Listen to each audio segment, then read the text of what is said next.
It's running?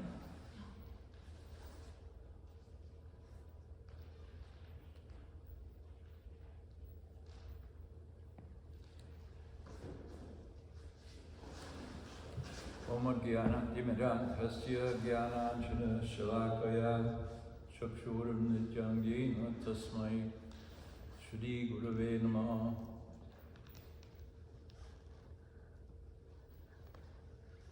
Good. So before we begin, I'll just mention, I was speaking with someone this morning about book distribution. So we approach people differently on when we're trying to sell books. It depends on circumstances. But typically, devotees talk about spirituality or meditation or something like that. But here I've made up a little script that emphasizes enjoyment. So it goes something like this. Of course, this is a very rough idea, and I'm not much of a book distributor, a little bit of one, but not too much. So starting out with enjoyment. You enjoy life, right? We're handing these out. It talks about enjoying more deeply. We're giving them to everyone. We just ask a donation. You owe it to yourself. It comes from ancient wisdom. Maybe you've heard of the Vedas. Veda means knowledge. They knew the secret of how to enjoy without suffering. Now we are under such stress that we can't enjoy fully. This book helps us become satisfied so that we can improve our own life, our relationships, and nature. Our enjoyment even affects how we treat nature. Take it and give a donation. What gives you pleasure? What is your name?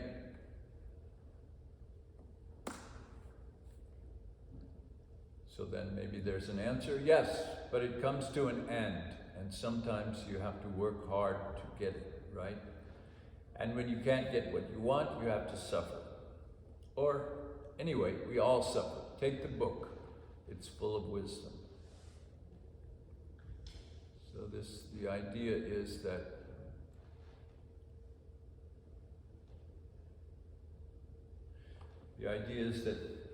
Vaishnava culture provides satisfaction and enjoyment.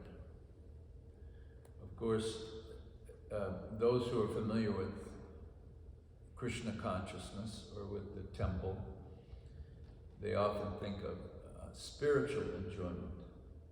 But here I'm speaking of cultural enjoyment. That as a culture, the Vaishnava culture provides enough satisfaction and enjoyment to live in harmony with nature, greater harmony than modern culture.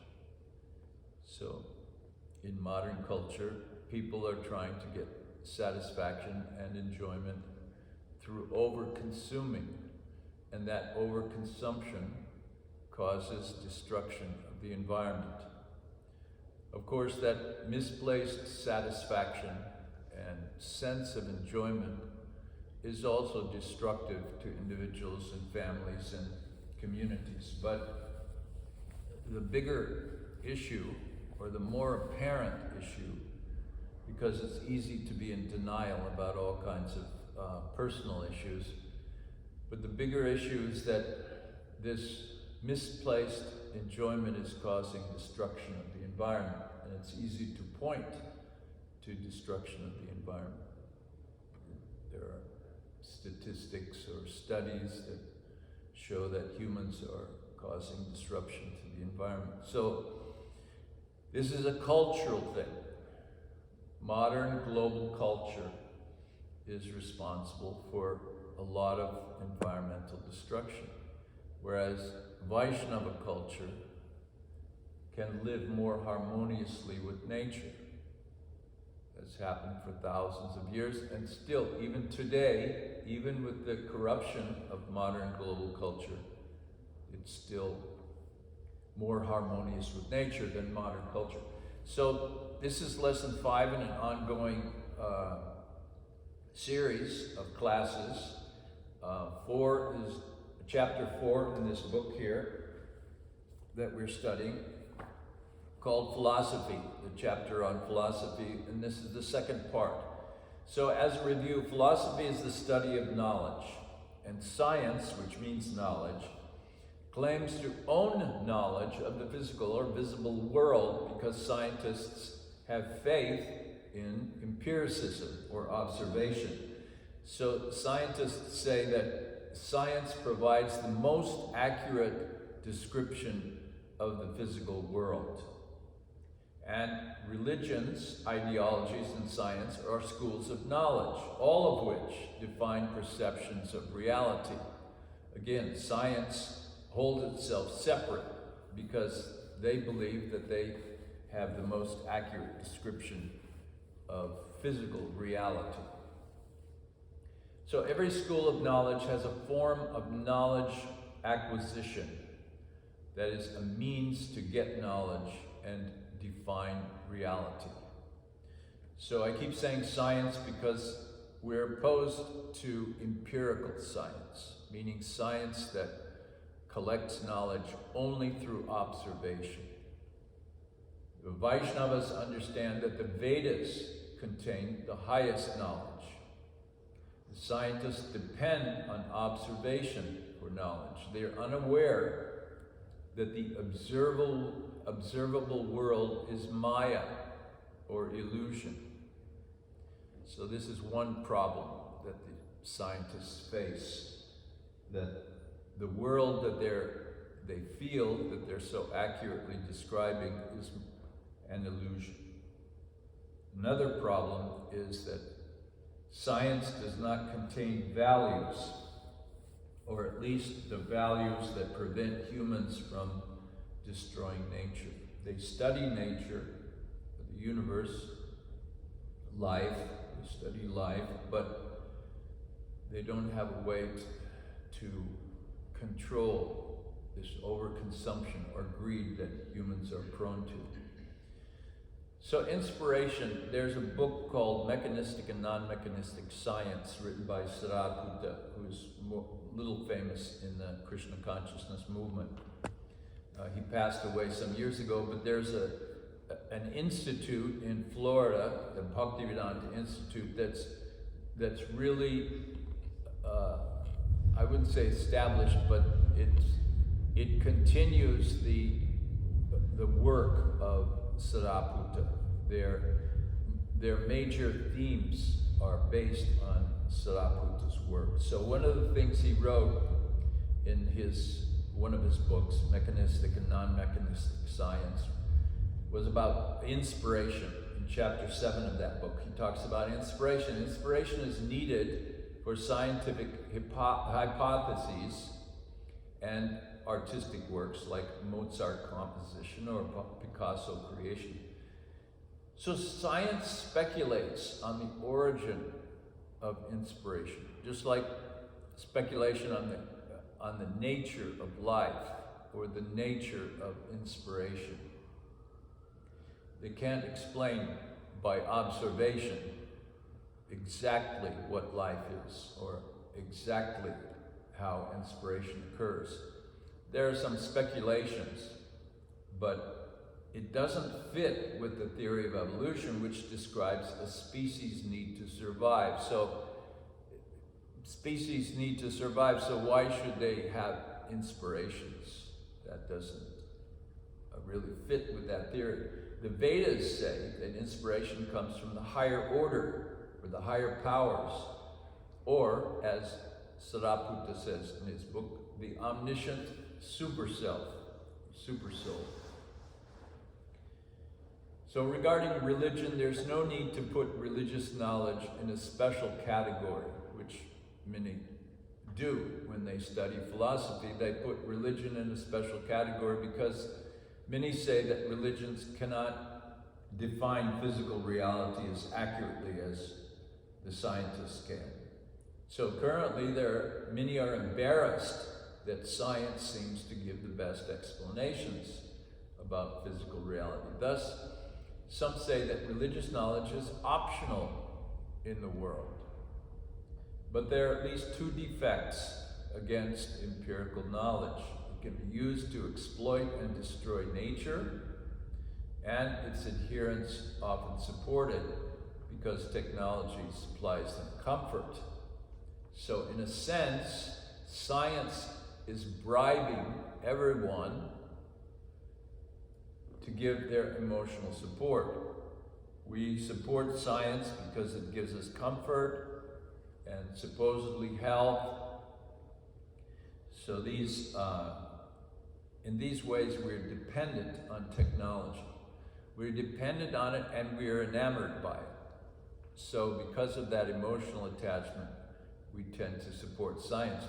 It's not that science, because this observable concept, it's based on observation. It's not that it cannot, science could be challenged philosophically, but nobody would listen to such a challenge because people are attached to their comforts.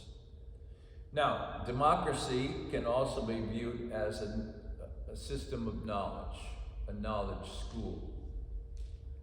Social knowledge, or reality, social reality, is acquired through votes and discourse, meaning the reality of democracy is acquired through votes and discourse. So from those, laws are enacted. So thus, democracy creates a social dharma, or creates a set of values and laws based on these votes and discourse, public discourse. So in that way, a social reality is created, but science creates this perception of physical reality. Democracy, socialism, capitalism, these various ideologies create social reality. But a big limitation is that it does not accommodate the abuse of nature. So democracies are for the people. That's the definition of the word democracy. But the people are not necessarily inclined to protect nature. The societies or cultures that revere a higher nature or revere a higher order have the tendency to also revere the nature that we can see. We could say the lower nature or the lower order. So that reverence is necessary to prevent the destruction of nature. Democracy is based on the selfish interests. So it's unlikely that people would vote to restrict themselves from overconsumption. Now, they can speculate that they'll overcome the issues, the environmental issues, by enacting laws or international treaties or through technologies, but there's no proof that any of those will work. There is proof that traditional cultures, like the Vaishnava culture, are already living in harmony with nature. Greater harmony, not perfect, but greater harmony than modern culture. Capitalists, similar to democracy, capitalism is it's an ideology, and it defines a social reality. Currently, capitalists are dominant, and they offer comfort to all who can pay for it. They have little regard for nature or the higher powers. Many give lip service to the gods or to God, but they steal from nature and the Supreme who owns nature. Pure capitalists define reality in terms of various types of material worth, like money, status, and prestige. The capitalists are needed in society. Capitalists have always existed, or as far as we know, but they have now grown out of proportion, which renders society imbalanced. So there's too much greed. The capitalists work together with the masses. The masses are consuming. Capitalists provide the natural resources to consume, and the result is destruction. Socialists speak on behalf of the masses, or at least they think they do. They envision a kind of utopia, which is a perfect social reality. So socialists often describe two social realities. One is the current abusive one that they perceive as abusive, and the other one is a social reality of the future, which is more utopian. So they rightly oppose the excessive power of capitalism, but they identify incorrectly with human interests and the physical body. They have no idea of the life force, of the purpose of the soul, the purpose of life. Their big mistake is that they do not identify with the soul and its interests. So they overreact to social imbalance, and they wish to give too much power to the ignorant masses. Although they criticize capitalist greed, they offer no plan to control the overconsumption and greed of the mass of people. So their solution is impractical and unproven. Now back to, in general, schools of knowledge. They do not independently form cultures. Human nature, the environment, and the schools orchestrate to form cultures. So, for example, science, humanism, democracy, socialism, capitalism, Western Christianity, these are generally the major schools of knowledge that comprise modern global culture.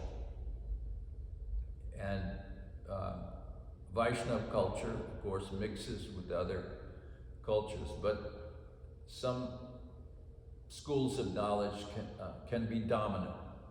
So our idea is that the Vaishnava culture, we want Vaishnava culture to become ascendant. Human nature. So human nature, humans have their nature. They're similar to animals. They want to express their natural emotions, their natural desires, their natural inclinations. But the knowledge schools generally restrict the harmful ones. It's like we might get angry at somebody, we want to attack somebody, but we have values that are established by the reality, the social reality. So we're restricted from expressing our anger to an excessive degree. And at the same time, the knowledge schools inspire us. They give inspiration to art forms, to drama, architecture. So these interact. And not just one knowledge school, as I said, there are different, like democracy, science, and so forth. But the all-important component of any school is dharma, or its set of values. So dharma means the values established by the school, whether it's science, religion, ideology, or so forth, and so forth.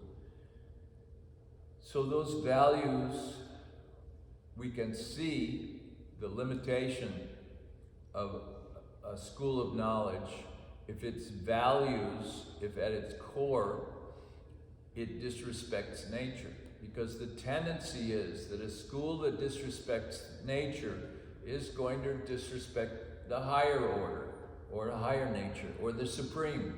Because this nature, this world belongs to the supreme. So if we disrespect the property, if I disrespect your property, that means I do not honor you. These values, those values, must lead to responsibilities. Values form laws, and laws should not be broken. Responsibilities should be maturely enacted. So that's the end of this lesson. In the next lesson, we discuss science, being knowledge. Science is human-centric. Now, as much as they try to avoid it, many scientists try to go beyond their human centrism. But in general, science only benefits humans. There are attempts, certainly, to develop technologies, to develop scientific concepts, to protect nature, preserve nature. But thus far, the predominance of human-centric science, the predominance of science is human-centric. So a big limitation of science is it has no definition of life and nothing on the goal of life other than to survive. So according to the Vedas, life has three components. That's existence, knowledge, and enjoyment. So existence more or less corresponds with survival. So yes, we agree that is one of the goals of life, is to survive. But knowledge and enjoyment, and a key point is enjoyment. If scientists, if biologists ignore the fact that enjoyment is a central component of life, then that's harmful. That's because enjoyment is the thing that connects us with the Supreme. We offer to the Supreme in order to reciprocate. We give enjoyment to the Supreme in order to receive enjoyment. That's the ultimate expression of enjoyment. But when we learn that enjoyment is based on service, that also can translate into something very practical in this world. When enjoyment is based on service, then enjoyment is not just based on my selfish interests. So that can be something very practical in this world, regardless of whether or not we are focused on serving Krishna. If we are focused on serving Krishna, that means we want to give Krishna enjoyment, and our understanding is that Krishna is the supreme enjoyer. When we connect with Krishna in that way, giving him enjoyment, then we receive enjoyment. But if we also translate that into this world, when we enjoy not in a selfish way, but oriented towards service, less selfish, and we are satisfied, if we learn to become satisfied through that kind of enjoyment, then as a culture, we are less inclined to destroy nature, to overexploit nature. So that's the thing that's absent from modern culture. It's a kind of a cultural level of enjoyment and satisfaction. So therefore, we are proposing that Vaishnava culture has something essential to teach and also to replace in modern culture. That's satisfaction and enjoyment. So again, science, this is the preview of the next class. It has no value system, especially one that prevents overexploitation of nature. The reason I keep pointing out environmental issues or overexploitation of nature is that the real purpose is to compare Vaishnava culture with modern culture and show the advantage of Vaishnava culture. And the destruction of nature is the observable. We can argue something philosophically that Vaishnava culture is better because we have some logical or philosophical argument. But destruction of the environment is a practical thing that we can show, observable. That's a distinction, an observable distinction between the two. So science is limited to observation in its definition of knowledge and its construction of a perception of reality. That's limited. Observation is a limitation. In a court of law, if the judge and jury were to accept observation only as evidence, they could never make a decision, because that would mean that the judge and the jury must observe everything. So they have to have witnesses, they have to have expert testimony. So observation, defining physical reality only through observation is limited, and we don't even do that. Giving the court of law example is just one example, but in law, in order to seek justice, we don't even rely on such a strict definition of physical reality. So the essence, I'm including this slide in every class, that the essence of this entire course is that the root cause of environmental problems is overconsumption, and it can be controlled only through enjoyment that pervades the culture. Exploitative and destructive enjoyment pervades modern culture. Thus, modern culture must be changed. And these two sort of themes, the reduce, reuse, recycle slogan, and laws, technologies, and treaties, those are not effective. They're reduce, reuse, recycle it's an interesting slogan, but significant reduction in consumption. It doesn't appear on the horizon. We don't see that it's going to be effective. The limited amount that these things are currently being practiced is insufficient. Laws, technologies, and treaties, there's no guarantee that any of those, and people who have faith in those have just exactly that, faith. In some people it's blind faith in laws, technologies. Whereas a culture like Vaishnava culture, or other traditional cultures also, but we propose Vaishnava culture as the best alternative. Cultures have solutions. The solutions are, the main solution is